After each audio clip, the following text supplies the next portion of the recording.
So next is eutrophication के बारे में सब पता है। यूट्रोफिकेशन ज्यादातर कहाँ पे होता है? फ्रेश वाटर लेक, जो भी फ्रेश वाटर है या लेक है, सॉरी कॉमा है, फ्रेश वाटर लेक भी कह सकते हैं। तो ऐसे तालाबों में और जलाशयों में ज्यादातर यूट्रोफिकेशन देखने को मिलेगा, क्योंकि जो एग्रीकल्चर से निकलने वाली जो भी केमिकल फर्टिलाइजर्स है, क्यों होता है eutrophication? Due to the use of excessive use of chemical fertilisation.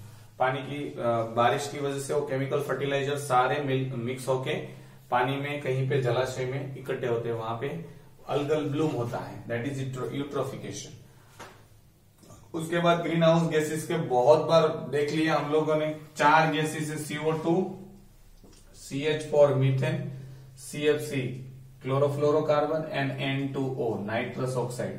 Contribution क्या है इसका? 60% है ग्रीन हाउस इफेक्ट में, इसका 20% है, इसका 14% है, इसका 6% है। याद रहे 4 गैस और उसका कंट्रीब्यूशन। और पाई चार्ट में मैंने आपको पढ़ाते वक्त, उस पॉइंट पढ़ाते वक्त मैंने बोला था इसमें से एक क्वेश्चन हमेशा रहता ही है।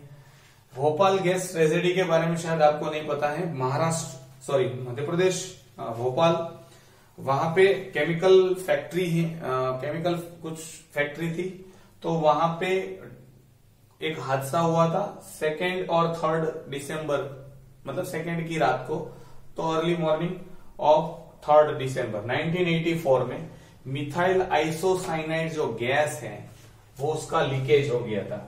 उसकी वजह से बहुत सारी हजारों लोग मर गए थे, death of more than 1000 peoples. And जो उसमें से गैस बाकी जो बच गए उसमें भी बहुत सारे बड़े बड़े डिफॉर्मिटीज हुई थी। तो ये एक भारत में प्रॉब्लम हुआ था। जैसे 3 आइलैंड वाला हम लोगों ने पढ़े थे, रेडियो एक्टिव वेस्ट का लीकेज हो गया था एक्सीडेंटली।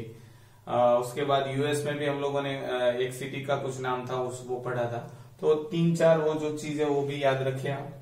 IUCN का फुल फॉर्म आपको पता है, international union for conservation of nature and natural resources.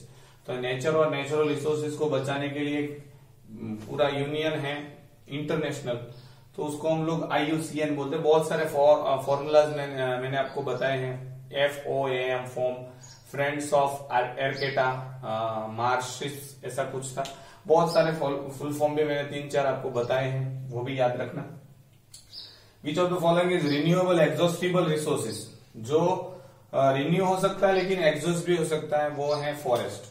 क्योंकि फॉरेस्ट एक बार खत्म हो जाता है तो उसको बीज हैं तो उगा सकते हैं। नियर फ्यूचर में 10-15 साल में वापस फॉरेस्ट अगर चाहो तो हो सकता है। That's why it is renewable. Exhaustible मतलब खत्म हो सकता है। डीबी याद हो तो साउंड की जो लाउडनेस है उसको मेजर करने के लिए हम लोग इस्तेमाल करते हैं dB. Measure of sound pollutant, ये भी हमको पता है। साउंड पॉल्यूशन है वो ही एयर पॉल्यूटेंट भी है। तो अलग तरीके से क्वेश्चन आएंगे, तो जरा आपको वो चीजें दिमाग में रखनी है। ये भी पता है कि 1981 में जो, इसके आगे में हम लोगों ने देखा कि 1981 में एक इंडियन गवर्नमेंट ने पास किया था एयर एक्ट को या साउंड एक्ट को। उसके बाद 1987 में उसको अमेंड किया गया कि साउंड भी एक एयर पोल्यूटेंट है। ठीक है, वो भी जरा याद रखें। Next is domestic सीवेजेस। Domestic सीवेजेस river में अगर मिल जाती है तो क्या होगा? वहां पे बैक्टीरियल की जो एक्टिविटी है वो बढ़ जाएगी, और बैक्टीरिया, एरोबिक बैक्टीरिया बढ़ेंगे तो ऑक्सीजन का इस्तेमाल कर देंगे, तो डिजोल्व ऑक्सीजन जो रिवर में था वो कम होता जाएगा। फिर धीरे धीरे बढ़ता भी जाता है। हम लोगों ने ग्राफ बना के मैंने आपको वो सारा बनाए। Montreal protocol once again reduce the ozone depleting substance specifically CFC। तो ये Kyoto protocol greenhouse gases को कम करना है इमिशन, और Montreal protocol ozone depleting substance और गैसेस को कम करना है, वो याद रखना। चिपको मूवमेंट के बारे में शायद आप भी जानते हो मेरे से भी ज्यादा। चिपको मूवमेंट है, उसके बाद वो अमृता देवी बिश्नोई वाली जो घटना है जोधपुर राजस्थान वाली, वो भी जरा याद रखें।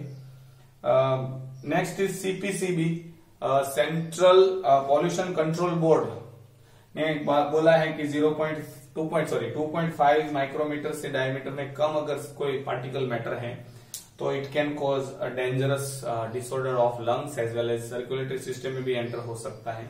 अगले लेक्चर में हम लोगों ने इसका डिस्कशन किया था।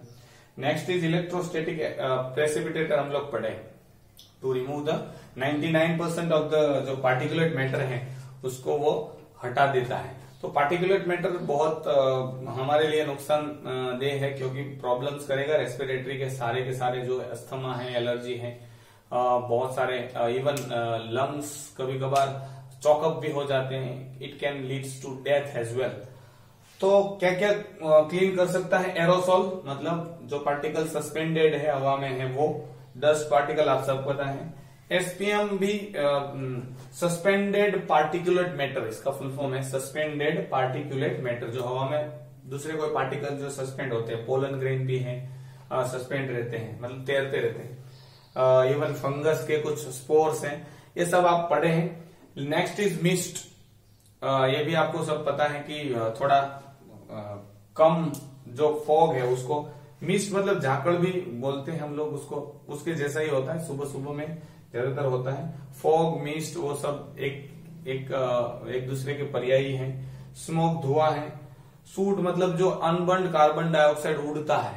आपने कभी कभार बहुत सारी लकड़ियां जलती है तो आपने देखा होगा उसमें से बहुत सारी चीजें ऊपर जाती है, that is known as soot, that is the unburned carbon particle.